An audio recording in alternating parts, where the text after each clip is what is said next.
Hi guys! Welcome back to my YouTube channel. And this is me, Amaris. And this is my mommy.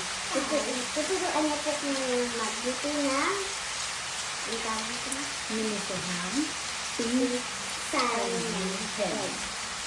At dahil maulan po ngayon, kailangan po natin pampainit sa Kaya magluluto tayo ng halay sabaw. And for minisuhang pink salmon head, ang kakailangan natin ay mantika, atis, pamintan, ganda ka tanglad, tapos ano? tanglad. So, we will use lemongrass. So, Lemongrass. So, in-slice natin diagonally yung stalk niya and then yung dahon, binuhol ko siya.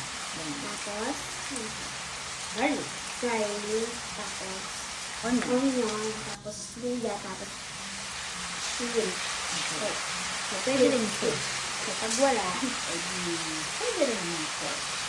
Tapos meron din tayo dito, kamatis, miso, Fresh miso, fresh miso, and then ito, siling green, chili green, sitaw, okra, okra, and radish. your favorite. Then, ang pangpaasim natin gagamitin ay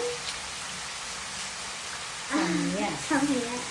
na hiningi natin kay Tita Isa Ceci. Yan. Shout out kay Tita Ceci. Thank you sa pamilya.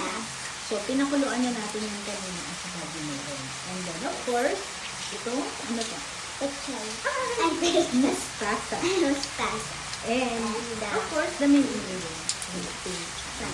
So, yung mustasa, para malinis kanina, sinuot natin yan sa baking soda and water. So, that, then binanlawan. And shoutout kay Rihanna, wala kayo dito sayang. So, ako lang ngayon magluluto. So, ayun na guys, nakakikot na po siya. So, lipat muna natin siya sa separate part. Morning rain, you're here again, soaking through the window pane, drowning all my thoughts in blue.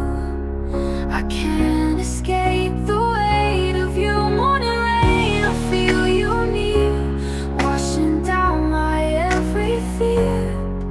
But still, the sorrow lingers on as the day unfolds, and I'm alone.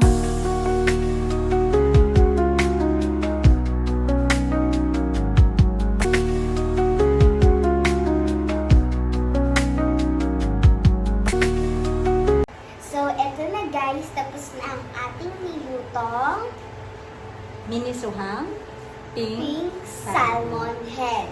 And masarap siya guys. And shoutout kay Kuya Ato. Diba Kuya Ato favorite?